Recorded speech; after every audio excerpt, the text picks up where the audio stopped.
그날 밤 하늘엔 달도 없었다. 깊은 산자락 아래 자리한 주막 월화로 천민과 떠돌이 나그네만이 드나드는 이 허름한 집에 가을 바람은 유독 날카롭게 파고들었다. 등잔불이 흔들릴 때마다 벽의 그림자도 함께 일렁였고 싸구려 막걸리 냄새와 썩은 지폐 냄새가 뒤섞여 밤 공기를 채웠다. 주모 월화는 손님이 다 빠져나간 뒤편광을 정리하러 나섰다. 별일 아니었다. 매일 밤 하는 일이었다. 그런데 뭔가 밟혔다. 월화는 발을 멈추었다. 진흙 바닥에 무언가가 반짝이고 있었다. 손을 뻗어집어 들었을 때 그녀의 손가락 끝에 닿은 것은 차갑고 묵직한 금속이었다. 등잔을 가까이 가져갔다. 비녀. 그것은 단순한 비녀가 아니었다. 은으로 만들어졌고 끝에는 봉황이 섬세하게 새겨져 있었다. 천민이 가질 수 없는 물건, 아니 가져서도 안 되는 물건. 한눈에 봐도 양반가, 그것도 제법 집안 높은 곳에 규수가 꽂던 것이었다. 그런데 비녀에는 피가 묻어 있었다. 월화의 손이 떨렸다. 이상했다. 이 주막은 천민과 나그네만이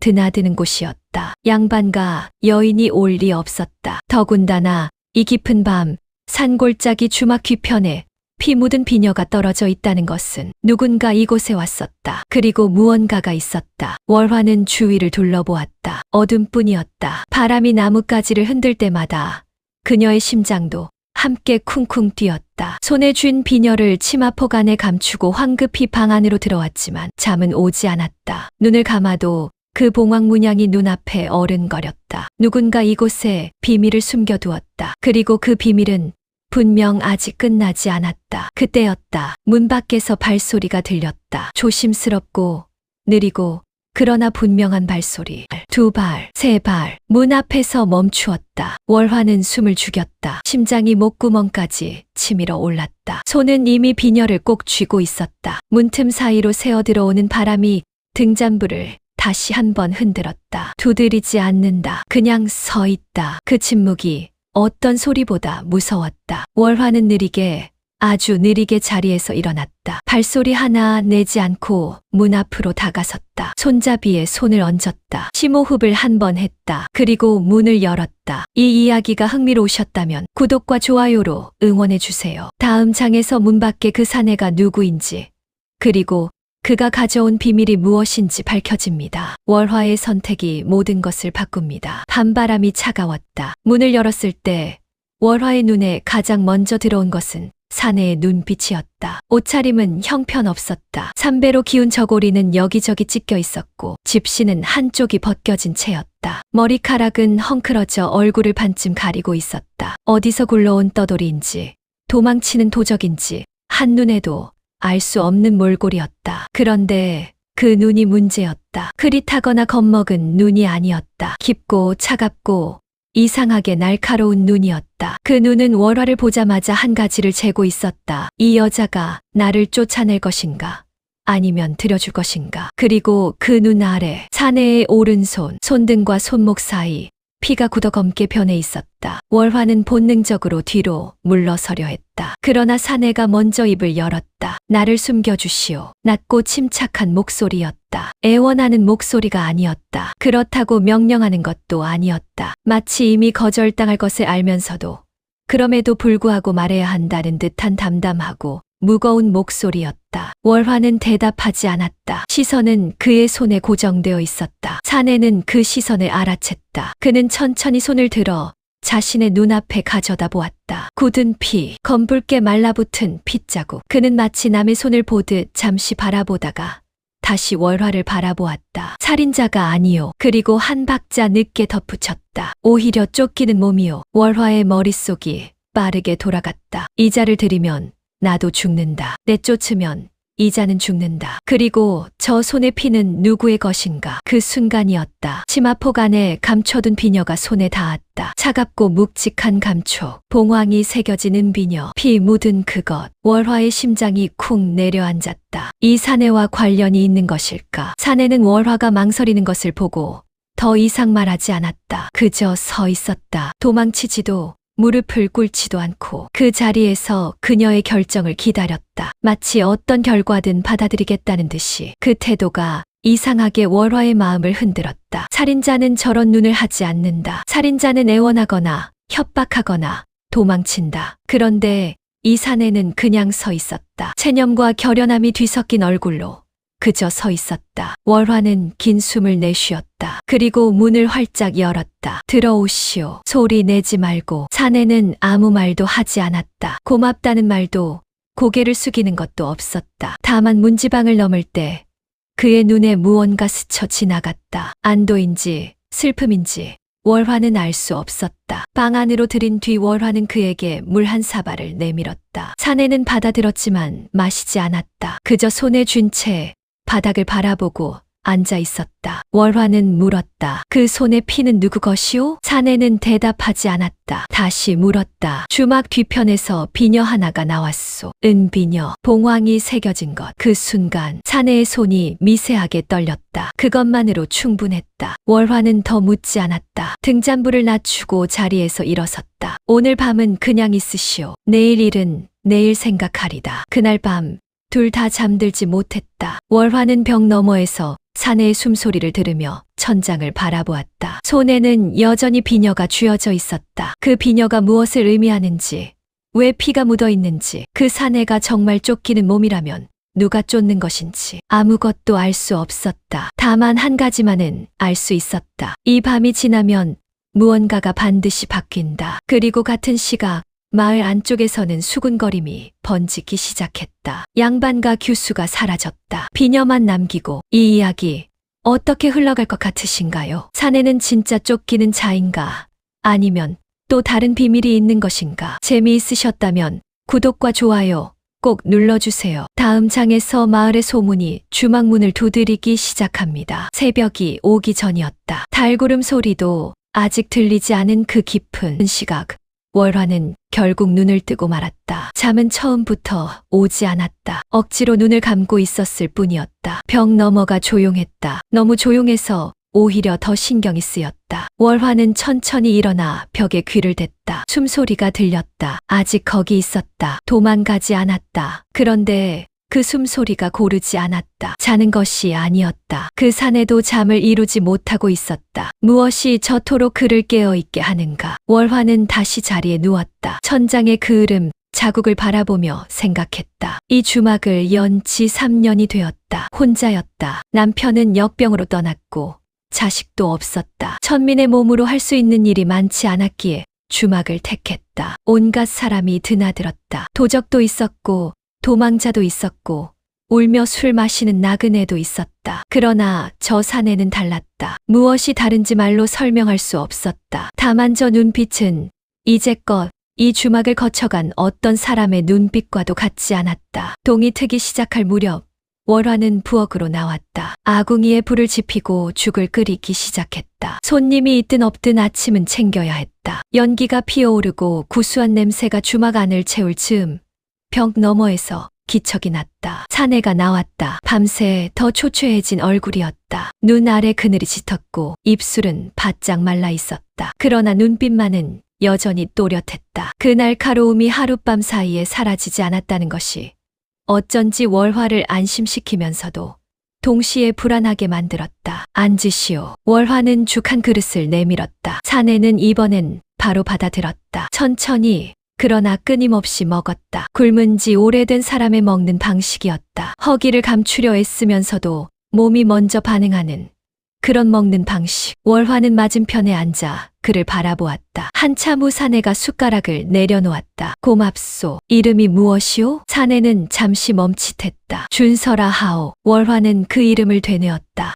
준서. 양반 이름도 아니고 그렇다고 천민의 이름도 아닌 어중간한 이름이었다. 감추는 것인지 아니면 진짜인지 알 수 없었다. 준서 씨, 오래 있을 생각은 마시오. 이 주막은 숨기 좋은 곳이 아니오. 준서는 고개를 끄덕였다. 알고 있소. 하루만 있다 가겠소. 그런데 그 하루가 문제였다. 오전이 채 지나지 않아 마을 쪽에서 여자 하나가 주막으로 들어왔다. 이웃 마을에 사는 떡장수 복순이었다. 그녀는 들어오자마자 월화의 팔을 잡아 끌더니 목소리를 낮추었다. 외쳤다. 월화야, 들었냐? 무엇을요? 양반과 규수가 사라졌다 안 하나. 어젯밤에 흔적도 없이 월화의 등이 싸늘해졌다. 겉으로는 표정 하나 바꾸지 않았다. 어느 집 규수요? 이 고을 좌수댁 무남동녀. 혼인도 정해진 애가 갑자기 사라진 기라. 비녀 하나만 남기고 비녀, 그 단어가 월화의 가슴에 박혔다. 관가에 알렸답디까? 알렸지. 벌써 사람을 풀었다 하더라. 도망친 건지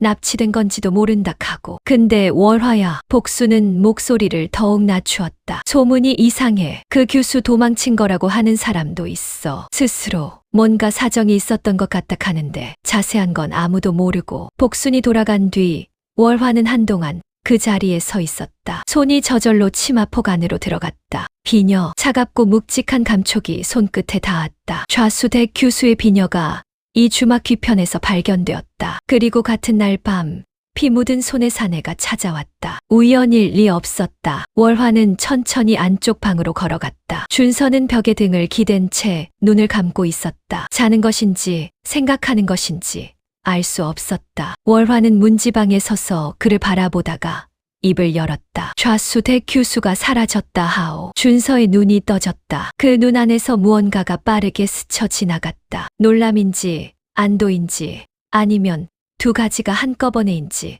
판단하기 어려운 빛이었다. 월화는 한 발 더 나아갔다. 관군이 풀렸소. 오늘 내일 중으로 이 마을까지 들이닥칠 것이오. 준서는 천천히 눈을 내리깔았다. 알고 있소. 그래도 있을 것이오? 긴 침묵이었다. 방 안의 공기가 묵직하게 가라앉았다. 등잔불도 없는 낮의 방은 어둑했고 창호지 사이로 스며드는 가을 햇살만이 바닥에 길게 누워 있었다. 준서가 고개를 들었다. 그 규수는 살아있소. 월화는 숨을 참았다. 어떻게 아는 것이오? 준서는 대답하지 않았다. 다만 그의 눈이 처음으로 흔들렸다. 그날 오후 마을 어귀에서 말발굽 소리가 들리기 시작했다. 먼지를 일으키며 달려오는 관군의 행렬. 월화는 주막문 앞에 서서 그 소리를 들었다. 심장이 요동쳤다. 손은 이미 문틀을 꽉 쥐고 있었다. 이제 어떻게 할 것인가? 이 사내를 지킬 것인가? 아니면 내 한 몸을 지킬 것인가? 바람이 불었다. 처마 끝에 풍경이 울었다. 그 소리가 유독 길고 슬프게 오래도록 이어졌다. 드디어 관군이 마을로 들이닥칩니다. 준서는 왜 그 규수가 살아있다는 걸 알고 있는 걸까요? 월화는 과연 그를 지켜낼 수 있을까요? 이야기가 흥미로우셨다면 구독과 좋아요 꼭 부탁드립니다. 말발굽 소리가 점점 가까워졌다. 월화는 주막 안으로 들어와 문을 닫았다. 빗장을 걸까 생각했다가 멈추었다. 빗장을 거는 것 자체가 수상했다. 대낮에 문을 걸어 잠근 주막이라니 오히려 더 눈에 띄는 짓이었다. 손을 내렸다. 그리고 숨을 골랐다. 평소처럼 아무 일도 없는 것처럼 안쪽 방으로 빠르게 걸어갔다. 준서는 이미 일어나 있었다. 말발굽 소리를 들은 것이었다. 그의 얼굴은 창백했지만 눈빛은 흔들리지 않았다. 그 고요함이 오히려 월화를 더 불안하게 만들었다. 관군이요. 들어올 것이요. 준서는 고개를 끄덕였다. 숨을 곳이 있소. 월화는 잠시 생각했다. 주막 구조가 머릿속에서 빠르게 펼쳐졌다. 부엌 아래 작은 지하 창고가 있었다. 김치독과 된장독을 보관하는 곳. 성인 하나가 웅크리면 겨우 들어갈 수 있는 공간이었다. 따라오시오. 소리 내지 말고. 부엌으로 데려가 바닥에 멍석을 걷어냈다. 그 아래 나무 판자가 있었다. 월화가 손가락을 끼워 들어 올리자 퀴퀴한 냄새가 올라왔다. 어둡고 좁고 습한 공간이었다. 사람이 숨기에는 너무 초라한 곳이었다. 준서는 망설임 없이 내려갔다. 몸을 웅크리고 들어가 월화를 올려다보았다. 그 눈이 말했다. 고맙소. 맞지 않았다. 그러나 월화는 알아들었다. 판자를 덮고 멍석을 다시 깔았다. 그 위에 물독을 하나 올려두었다. 아무리 봐도 그냥 부엌 바닥이었다. 월화는 일어서서 앞치마를 여몄다. 그리고 아무 일도 없다는 듯 부뚜막 앞에 앉아 불을 지피기 시작했다. 얼마 지나지 않아 쾅쾅쾅 주막 문이 거칠게 두드려졌다. 관군이다. 문 열어라. 월화는 천천히 일어났다. 서두르지 않았다. 급하게 달려나가는 것도 수상하고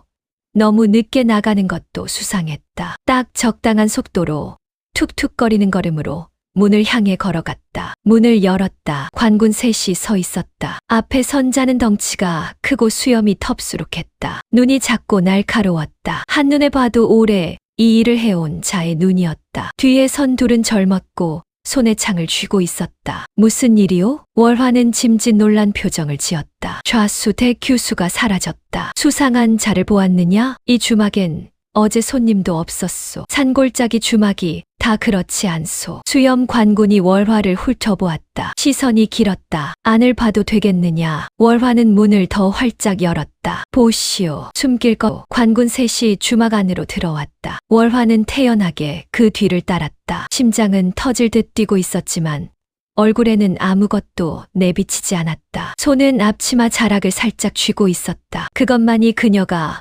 허락한 유일한 떨림이었다. 관군들이 방을 하나씩 열어보았다. 텅 빈 방, 또 텅 빈 방, 준서가 있던 방도 열렸다. 관군이 안을 살폈다. 구석구석 창으로 찔러보기까지 했다. 아무것도 없었다. 다만 바닥에 죽 그릇 하나가 남아있었다. 수염 관군의 눈이 가늘어졌다.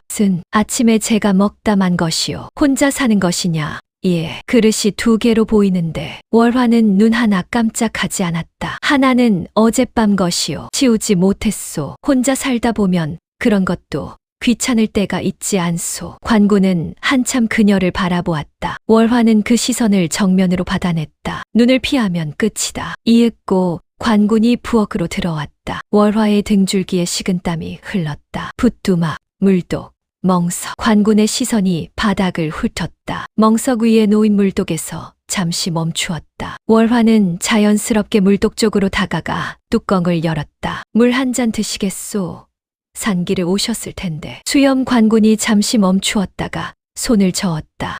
됐다. 그는 부엌을 한 번 더 둘러보았다. 시선이 멍석 위를 스쳐 지나갔다. 그리고 걸음을 옮겼다. 부엌을 나갔다. 월화는 그 자리에 서서 숨을 참았다. 온몸에 피가 발끝으로 쏠리는 느낌이었다. 다리가 후들거렸다. 그러나 움직이지 않았다. 관군이 완전히 주막을 벗어날 때까지. 문이 닫혔다. 발소리가 멀어졌다. 말발굽 소리가 다시 일었다가 서서히 사라졌다. 월화는 그제야 벽에 손을 짚었다. 숨을 내쉬었다. 길고 떨리는 숨이었다. 그리고 부엌으로 돌아와 멍석을 걷어냈다. 물독을 치우고 판자를 들어 올렸다. 어둠 속에서 준서가 올려다보았다. 그의 이마에 땀이 맺혀 있었다. 월화가 손을 내밀었다. 준서는 그 손을 잡고 올라왔다. 둘은 한동안 아무 말도 하지 않았다. 부엌 안에 서서 서로를 바라보지도 않고 그냥 그 자리에 서 있었다. 바깥에서는 바람이 불었다. 처마 끝 풍경이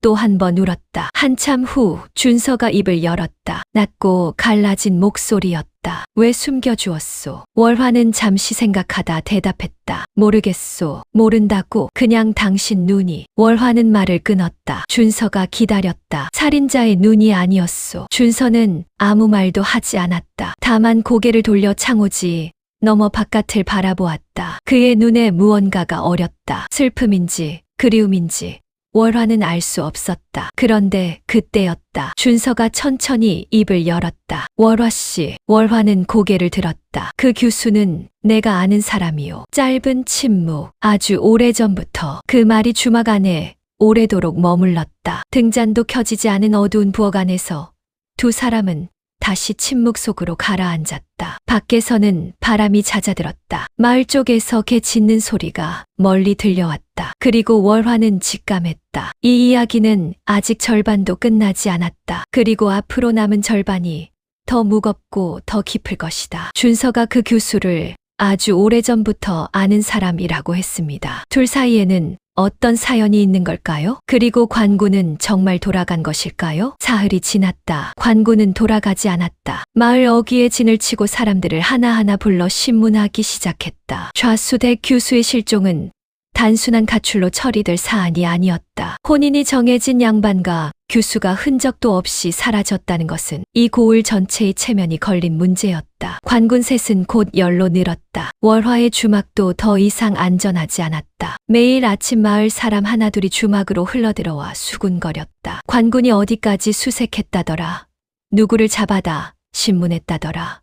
교수의 몸종이 이미 곤장을 맞았다더라. 소문은 눈덩이처럼 불어났고 그 눈덩이가 월화의 주막 쪽으로 굴러오는 것이 느껴졌다. 준서는 사흘 내내 방 안에 있었다. 밥을 먹을 때만 잠깐 나왔다가 다시 들어갔다. 말이 없었다. 창호지에 기대어 바깥 소리를 듣는 것인지 아니면 그냥 눈을 감고 있는 것인지 알 수 없었다. 월화는 밥상을 들여놓을 때마다 그의 얼굴을 살폈다. 날이 갈수록 더 야위어갔다. 먹긴 했지만 맛을 느끼는 사람의 먹는 방식이 아니었다. 그저 몸을 유지하기 위해 넣는 것이었다. 나흘째 되던 날 아침이었다. 월화가 부엌에서 죽을 끓이고 있을 때 마을 쪽에서 소란이 일었다. 이번엔 말발굽 소리가 아니었다. 사람들의 웅성거림이었다. 점점 가까워지는 발소리들. 그리고 쾅쾅쾅 또 문이 두드려졌다. 이번엔 달랐다. 첫날보다 훨씬 거셌다. 문짝이 흔들릴 정도였다. 관군이다. 즉시 열어라. 월화는 국자를 내려놓았다. 손이 떨렸다. 이번엔 넘어가지 못한다. 직감이었다. 사흘 전과는 분위기가 달랐다. 저 목소리에는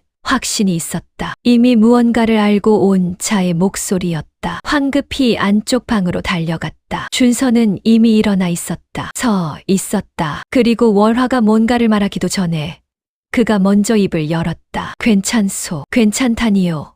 이번엔 달라요. 빨리 부엌으로. 괜찮다고 했소. 준서의 목소리는 조용했다. 지나치게 조용했다. 월화는 그의 얼굴을 보았다. 뭔가 결심한 사람의 얼굴이었다. 밤새 혼자 내린 결심. 아무도 모르게 혼자 끌어안은 결심. 준서 씨. 무슨 생각을? 월화 씨. 그가 월화를 바라보았다. 당신이 나를 숨겨준 것 잊지 않겠소. 준서는 방문을 열고 나갔다. 월화가 팔을 잡으려 했지만 그가 먼저 몸을 비켰다. 막을 수 없었다. 그의 걸음은 느렸지만 흔들리지 않았다. 주막문 쪽으로 한 발 한 발 천천히 걸어갔다. 월화는 그 뒤를 따라가면서도 아무것도 할 수 없었다. 준서가 문을 열었다. 바깥에 관군 10명이 서 있었다. 앞에는 이번엔 수염 관군이 아니었다. 관복을 제대로 갖춰 입은 포교였다. 눈빛이 차갑고 입이 단단히 다물어진 자였다. 그 뒤로 마을 사람 몇이 멀찍이 서서 구경하고 있었다. 포교의 눈이 준서에게 꽂혔다. 순간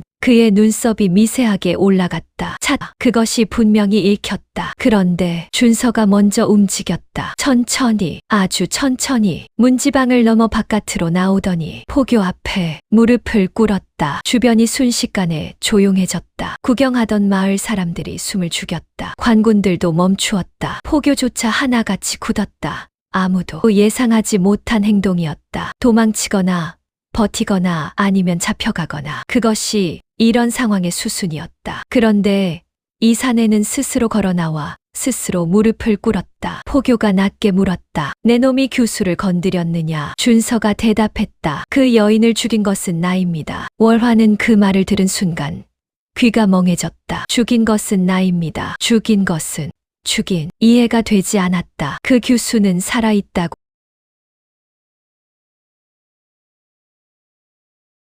했다. 사흘 전 바로 이 부엌에서 준서 자신이 그렇게 말했다. 그 규수는 살아있다고. 그런데 지금 스스로 살인을 자백하고 있었다. 포교가 차갑게 웃었다. 시체는 준서는 망설이지 않았다. 산속 깊이 버렸습니다. 제가 안내하겠습니다. 포교가 손짓했다. 관군들이 달려와 준서의 팔을 잡아 포박했다. 거친 새끼줄이 손목을 감았다. 준서는 저항하지 않았다. 고개를 숙인 채 그대로 묶였다. 월화는 문지방에 서서 그 모든 것을 보았다. 발이 떨어지지 않았다. 소리치고 싶었다. 거짓말이오. 저자가 거짓말을 하고 있소. 그러나 입이 열리지 않았다. 왜인지 알 수 없었다. 두려움인지 혼란인지 아니면 다른 무언가인지. 다만 한 가지만이 눈에 박혔다. 포박당한 채 끌려가면서 준서가 한 번 뒤를 돌아보았다. 월화와 눈이 마주쳤다. 그 눈에 두려움이 없었다. 오히려 무언가를 부탁하는 눈빛이었다. 말로 하지 못한 것을 눈으로 전하는 그런 눈빛이었다. 월화는 그것이 무엇인지 알 수 없었다. 다만 그 눈빛이 오래도록 아주 오래도록 가슴에 박혀 떠나지 않았다. 관군이 떠났다. 마을 사람들도 하나둘 흩어졌다. 주막 앞에 혼자 남은 월화는 한참을 그 자리에 서 있었다. 바람이 불었다. 먼지가 일었다가 가라앉았다. 그리고 월화의 손 안에 여전히 그 비녀가 있었다. 차갑고 묵직하고 봉황이 새겨지는 비녀. 저자는 왜 거짓 자백을 했는가? 그리고 그 눈빛은 무엇을 부탁하는 것이었는가? 그 규수는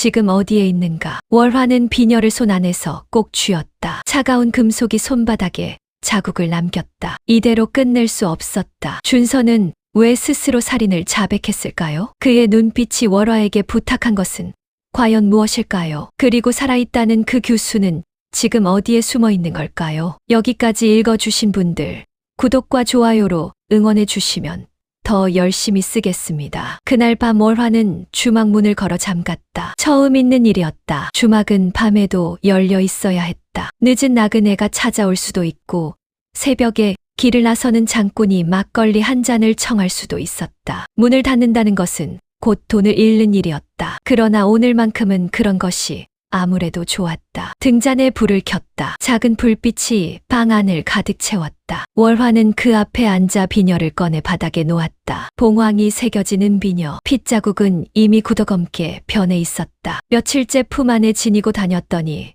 금속 특유의 차가움도 조금은 온기를 머금은 것 같았다. 월화는 그것을 바라보았다. 오래, 아주 오래 그 교수는 살아있소. 준서의 목소리가 귓가에 맴돌았다. 사흘 전 부엌에서 들은 말이었다. 그때 그 목소리에는 확신이 있었다. 추측이 아니었다. 직접 아는 자의 말이었다. 그리고 그는 덧붙였다. 아주 오래전부터 아는 사람이요. 월화는 눈을 감았다. 생각을 정리하려 했다. 그러나 생각은 정리되지 않았다. 오히려 더 엉켰다. 살아있다는 교수, 좌수소댁 무남동녀, 혼인이 정해진 몸, 비녀만 남기고 사라진 여인, 그리고 피 묻은 손으로 찾아온 사내, 거짓 자백을 하고 스스로 포박당한 사내. 이 모든 것이 어떻게 연결되는가? 월화는 눈을 떴다. 답은 하나였다. 직접 찾아야 한다. 밤이 깊어졌다. 마을이 조용해진 것을 확인하고 월화는 자리에서 일어났다. 검은 옷으로 갈아입었다. 눈에 띄지 않게 머리카락을 단단히 묶었다. 비녀는 치마폭 깊숙이 감추었다. 문을 조용히 열었다. 밤바람이 얼굴을 스쳤다. 달이 구름 사이로 드문드문 보였다. 어둠과 빛이 번갈아 가며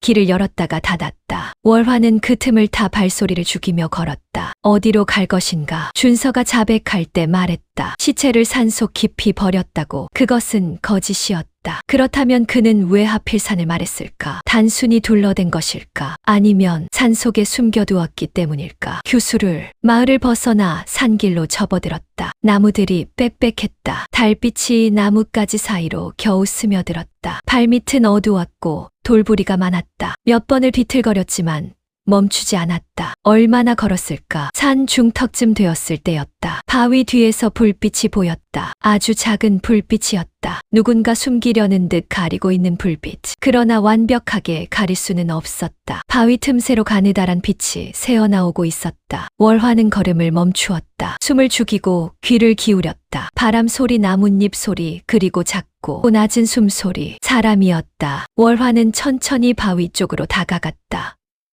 두 발, 바위를 돌아서자 작은 공간이 나왔다. 바위 세 개가 맞닿아 만들어진 자연스러운 은신처. 그 안에 등잔 하나가 놓여 있었고 여자가 있었다. 20살 안팎으로 보였다. 비단 저고리는 이미 흙투성이었고 치마는 찢겨 있었다. 머리카락은 풀어헤쳐진 채였다. 그러나 얼굴만큼은 반듯했다. 이목구비가 뚜렷하고 눈이 깊었다. 한눈에 봐도 평범한 집안의 여식이 아니었다. 그녀는 월화를 보자마자 몸을 뒤로 뺐다. 눈에 공포가 스쳤다. 월화는 손을 들어 보였다. 해치러 온 것이 아니요. 나는 아랫마을 주막주모요. 여자는 떨고 있었다. 그러나 도망치지 않았다. 월화가 한 발 더 가까이 다가갔다.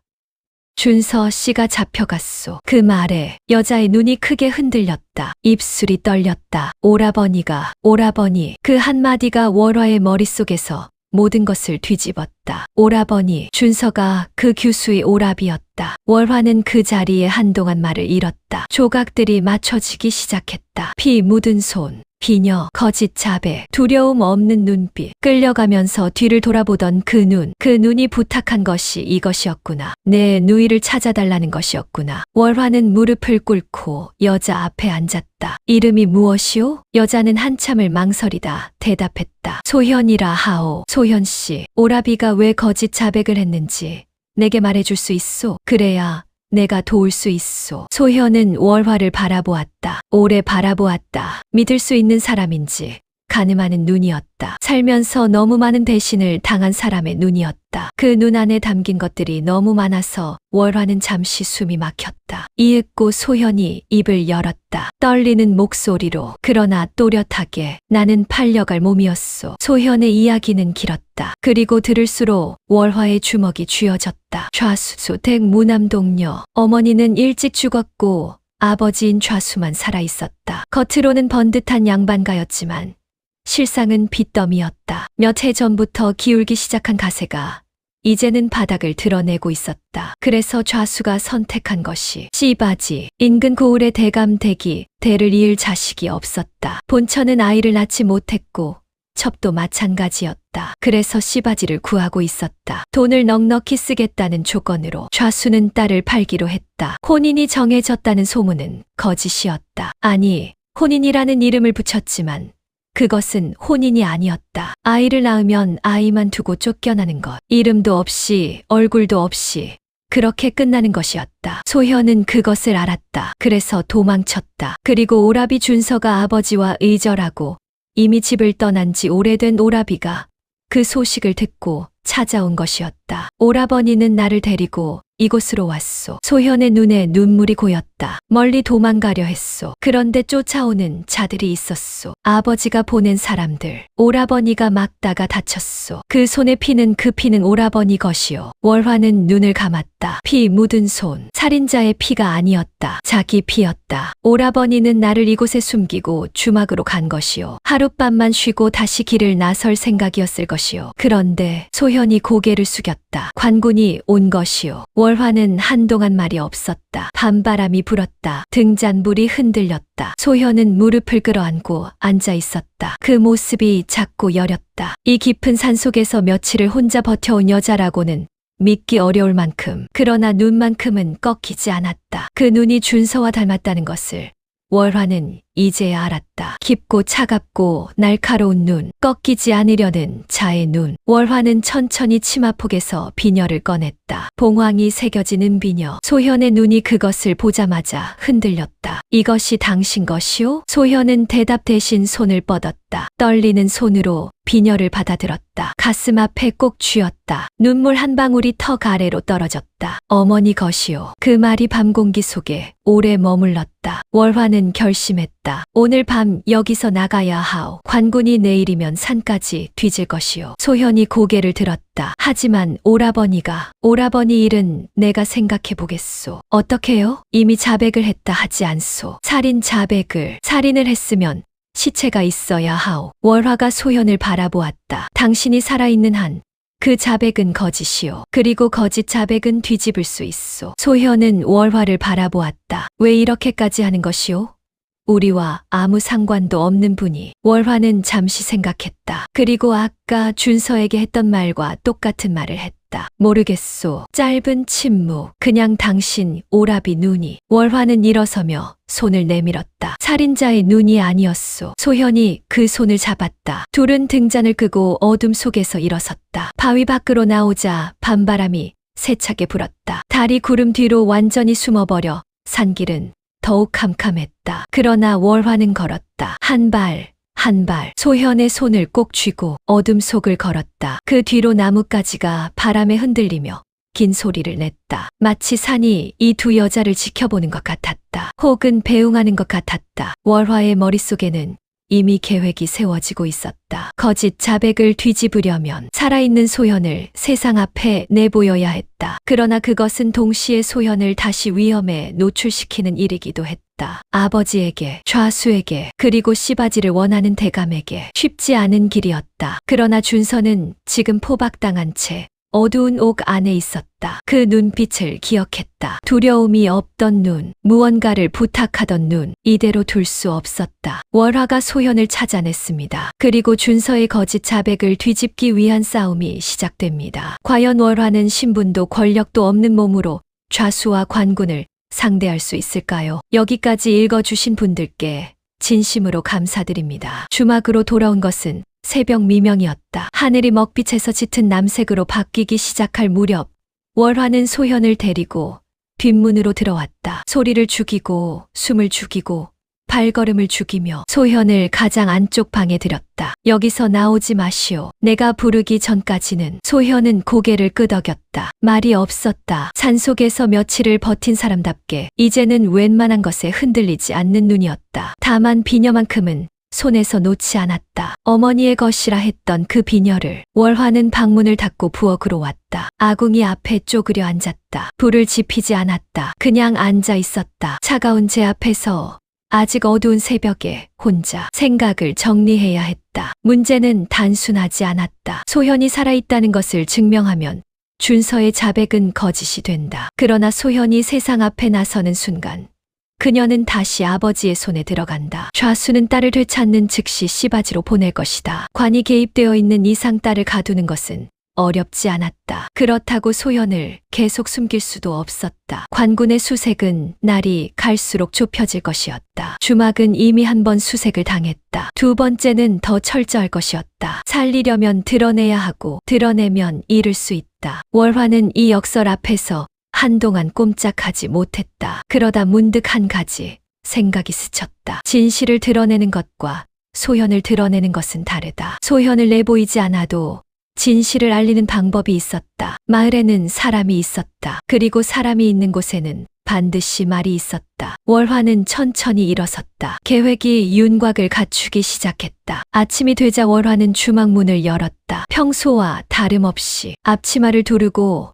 머리를 단정히 올리고 막걸리 항아리를 꺼내놓고 얼마 지나지 않아 떡장수 복순이 들어왔다. 월화야 들었냐? 범인이 잡혔다 카더라. 어떤 떠돌이 사내가 자백을 했다고. 월화는 막걸리를 따르며 고개를 끄덕였다. 들었소. 근데 이상하다 안 하나. 시체를 산에 버렸다 하는데 아직 못 찾았다 하거든. 산을 다 뒤졌는데도. 월화는 잔을 내밀며 자연스럽게 말했다. 이상한 것이 그것뿐이겠소. 복순이 눈을 동그랗게 떴다. 무슨 말이고? 월화는 목소리를 낮추었다. 좌수대 교수가 왜 사라진 것 같소? 글쎄 납치됐거나 스스로 도망친 것이라면? 복순이 입을 다물었다. 월화는 계속했다. 씨바지로 팔려갈 처지였다면 당신이라면 어떻게 하겠소? 복순의 눈이 천천히 커졌다. 설마 나는 아무 말도 한 것이 없소. 월화는 막걸리 잔을 닦으며 돌아섰다. 다만 시체를 못 찾는다는 것은 시체가 없다는 뜻일 수도 있지 않겠소. 복순은 한동안 말이 없었다. 그러다 잔을 내려놓고 일어섰다. 나 잠깐 볼 일이 있어서. 월화는 그 뒷모습을 보며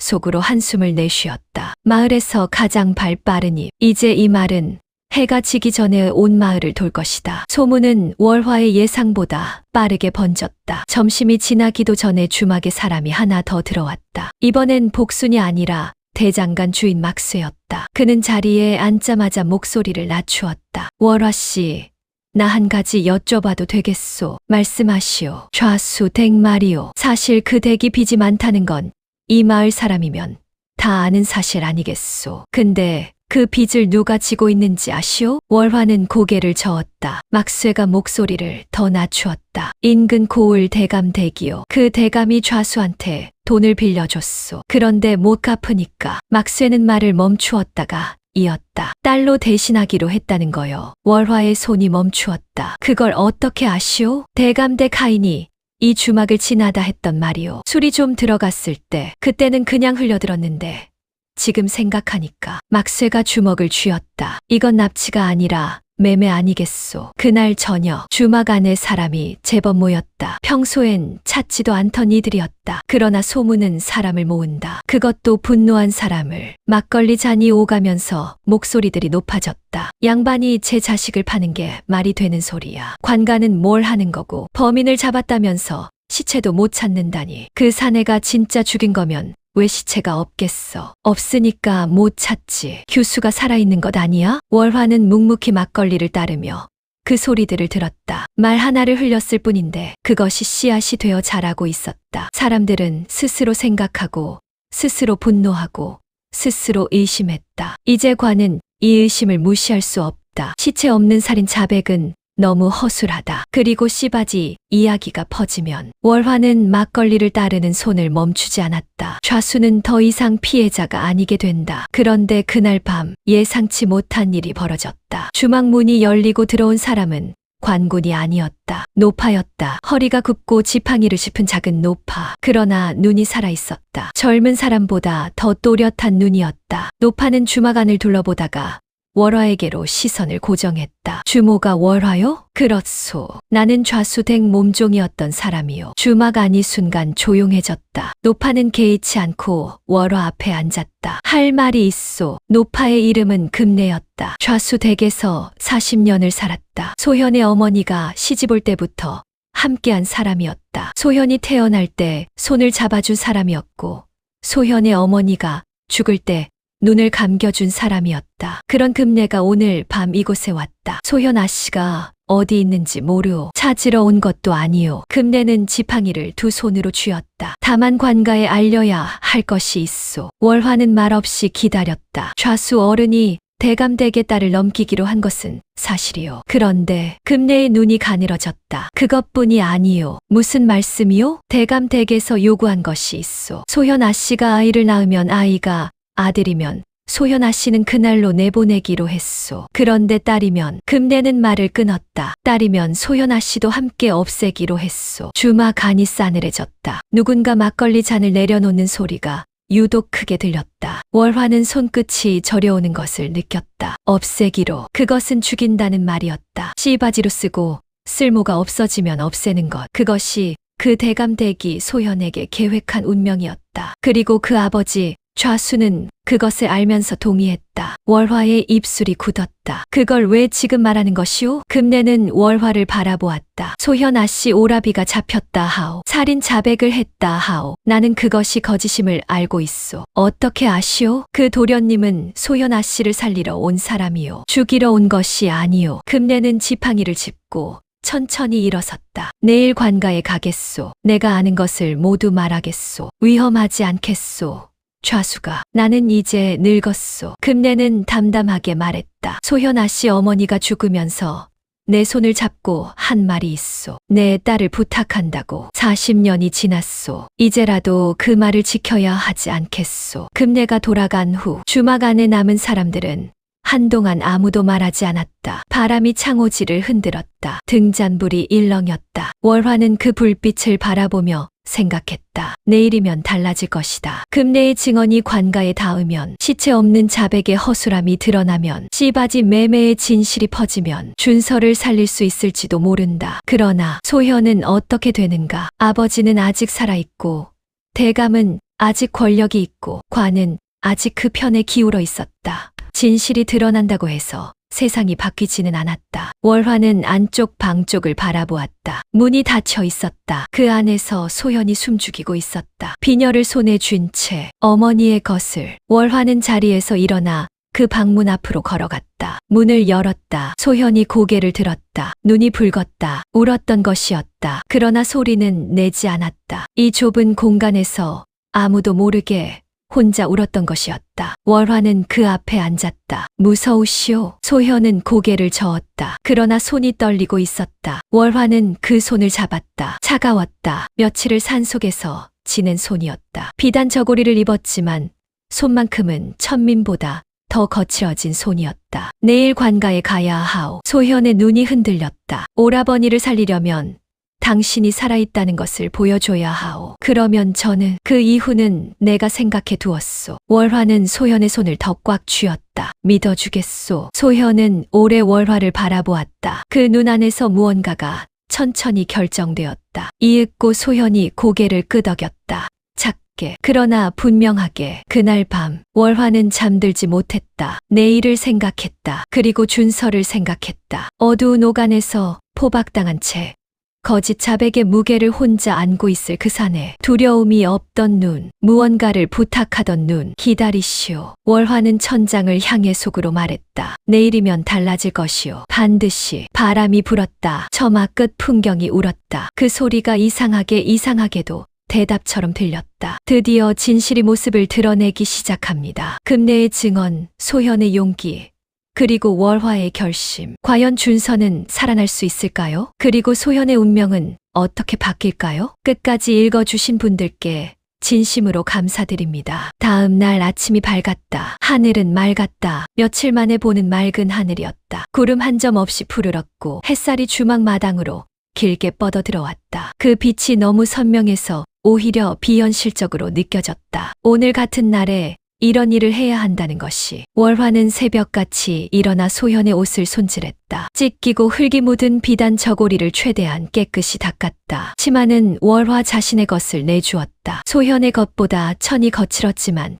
깨끗했다. 머리카락을 빗겨주고 단정히 올렸다. 비녀를 꽂아주려는데 소현이 직접 손을 뻗었다. 어머니의 비녀를 스스로 머리에 꽂았다. 그 손이 떨리지 않았다. 월화는 그것을 보며 생각했다. 이 여자는 강하다. 처음부터 강했다. 금내는 약속대로 왔다. 해가 완전히 뜨기 전 지팡이를 짚고 주막 앞에 나타났다. 밤새 잠을 자지 않은 것 같았다. 얼굴이 창백했다. 그러나 눈빛은 어제와 같았다. 흔들림이 없었다. 셋이 함께 관가로 향했다. 월화가 앞장섰다. 소현이 그 뒤를 따랐다. 금내가 제일 뒤에서 지팡이를 짚으며 걸었다. 말이 없었다. 셋 다 말이 없었다. 마을을 지나는 동안 사람들이 바라보았다. 수군거림이 일었다. 그러나 셋은 멈추지 않았다. 또 한 발 관가를 향해 걸었다. 관가 앞에 이르렀을 때 문지기가 가로막았다. 무슨 일이냐? 월화가 대답했다. 좌수 대규수가 살아있소. 직접 확인하시오. 문지기의 눈이 소현에게로 향했다. 순간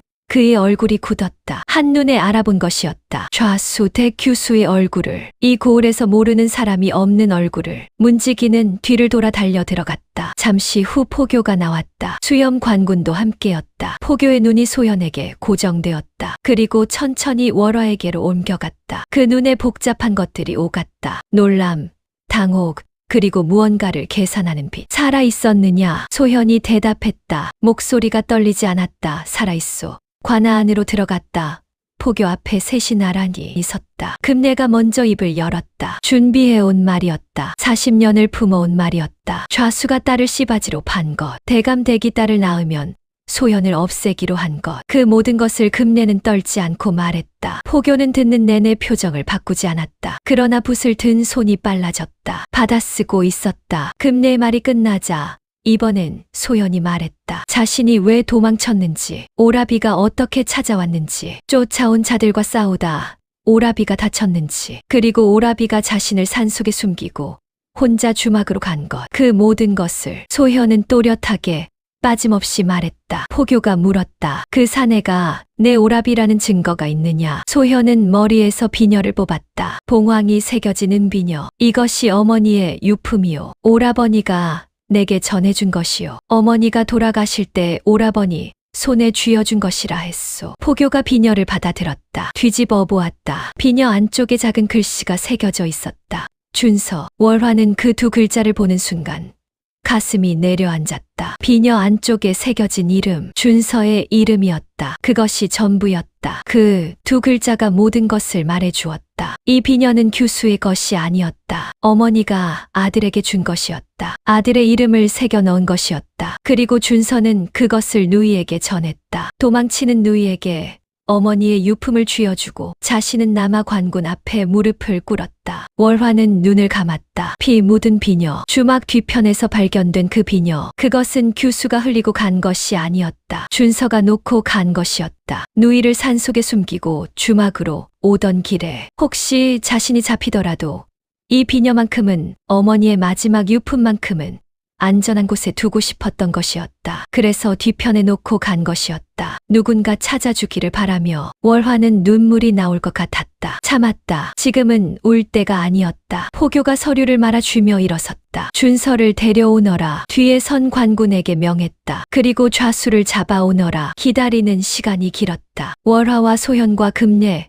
셋은 관가 마당 한켠에 서 있었다. 햇살이 따뜻했다. 바람이 가끔 불어왔다. 멀리서 달구는 소리가 들렸다. 아무도 말하지 않았다. 소현은 두 손을 앞에 모은 채 문 쪽을 바라보고 있었다. 눈을 깜빡이지 않았다. 그 눈이 문에서 떠나지 않았다. 금내는 지팡이에 기댄 채 눈을 감고 있었다. 입술이 조용히 움직이고 있었다. 무언가를 중얼거리고 있었다. 기도인지 아니면 오래전 죽은 소현의 어머니에게 하는 말인지. 월화는 그 둘을 번갈아 바라보다가 다시 문 쪽으로 시선을 돌렸다. 그때 문이 열렸다. 관군 둘이 들어왔다. 그 사이에 준서가 있었다. 손목에 포박이 묶여 있었다. 그러니 몸도 성하지 않았다. 며칠 옥에 있었던 흔적이 역력했다. 얼굴은 더 야위었고 입술은 터져 있었다. 저고리는 구겨지고 흙이 묻었다. 그러나 눈은 눈만큼은 여전했다. 깊고 차갑고 날카로운 눈, 꺾이지 않은 눈. 준서가 마당으로 들어서다가 멈추었다. 소현을 본 것이었다. 둘의 눈이 마주쳤다. 아무 말도 없었다. 소현의 눈에서 눈물이 흘러내렸다. 소리 없이 방울방울. 준서는 한동안 그 자리에 서 있었다. 그러다 천천히 눈을 감았다. 감은 눈 아래로 무언가가 스쳐 지나갔다. 안도인지 슬픔인지 긴 기다림의 끝인지 월화는 그것이 무엇인지 이제는 알 것 같았다. 다 되었다는 것이었다. 이제 다 되었다는 것이었다. 그날 오후 좌수가 관가로 끌려왔다. 그리고 대감대과의 거래가 낱낱이 밝혀졌다. 딸을 씨바지로 판 것, 아이의 성별에 따라 어미를 없애기로 한 것, 그 모든 것이 금내의 증언과 소현의 진술, 그리고 빈 문서들로 하나하나 드러났다. 좌수는 부인했다. 그러나 빈 문서에 찍힌 그의 도장이 모든 것을 증명했다. 대감은 인근 고을에서 잡혀왔다. 처음엔 모른다고 버텼다. 그러나 하인들의 증언이 쏟아지기 시작했다. 오래 쌓인 것들이 한꺼번에 터져 나왔다. 준서는 무죄로 풀려났다. 관가 문을 나서는 그의 뒤를 소현이 따랐다. 금내가 그 뒤를 따랐다. 셋이 나란히 걸었다. 월화는 문 앞에 서서 그 뒷모습을 바라보았다. 준서가 걷다가 멈추었다. 뒤를 돌아보았다. 월화와 눈이 마주쳤다. 그는 아무 말도 하지 않았다. 다만 천천히 고개를 숙였다. 깊고 오래. 월화는 그 인사를 받으며 가슴 안쪽에서 무언가가 풀리는 것을 느꼈다. 단단히 묶여있던 무언가가. 그로부터 며칠 후 월화는 주막을 떠났다. 짐은 많지 않았다. 보따리 하나에 전부 들어갔다. 3년을 살았던 곳이었는데 짐이 이토록 없다는 것이 우습기도 했고 쓸쓸하기도 했다. 마지막으로 주막을 한번 돌아보았다. 허름한 처마, 낡은 문자, 그을린 부엌벽. 이곳에서 많은 것을 보았다. 많은 사람이 왔다가 갔다. 그리고 어느 날 밤 피 묻은 손에 사내가 왔다. 그리고 모든 것이 바뀌었다. 월화가 주막 문을 닫고 돌아서려는 순간 처마 끝에 매달린 풍경이 울었다. 바람도 없는데 울었다. 월화는 그 소리에 발을 멈추었다. 올려다보았다. 풍경이 마지막으로 한 번 더 울고 멈추었다. 월화는 피식 웃었다. 처음으로, 이 모든 일이 시작된 이후 처음으로 세월이 흘렀다. 준서와 소현은 그 고을을 떠났다. 어디로 갔는지 아는 사람이 없었다. 멀리 갔다는 말만 있었다. 금내가 함께 갔다는 말도 있었다. 셋이 함께 어딘가에서 살고 있다는 말도 있었다. 진실인지 아닌지 알 수 없었다. 월화도 마찬가지였다. 그녀가 어디로 갔는지, 무엇을 하며 사는지 아무도 몰랐다. 다만 그 마을에는 이야기만 남았다. 어느 가을 밤 피 묻은 비녀 하나에서 시작된 이야기. 오라비가 누이를 위해 스스로 죄를 뒤집어 쓴 이야기. 그리고 아무 상관도 없는 주모 하나가 그 진실을 끝까지 붙잡은 이야기. 사람들은 그 이야기를 오래도록 했다. 밤이 되면 특히 모닥불 앞에서 막걸리 잔을 기울이며 낮은 목소리로, 그리고 이야기가 끝날 즈음이면 누군가 꼭 이렇게 말했다. 그 주막 처마 끝에 풍경이 하나 있었다지. 바람이 없어도 우는 풍경이 지금도 밤이 되면 운다더라. 아무도 없는 그 주막에서 진실은 반드시 드러난다. 다만 때로는 오래 걸릴 뿐이다. 그리고 그 기다리는 시간 동안 누군가는 반드시 버티고 있어야 한다. 월화처럼 끝까지 함께해 주셔서 진심으로 감사합니다. 피 묻은 비녀 하나에서 시작된 이야기가 여기까지 왔습니다. 준서의 그 눈빛을, 소현의 그 손을, 월화의 그 결심을 오래 기억해 주시면 좋겠습니다. 이 이야기가 마음에 남으셨다면 구독과 좋아요, 그리고 댓글 하나만 남겨주세요. 여러분의 응원이 다음 이야기를 쓰게 하는 힘입니다. 감사합니다.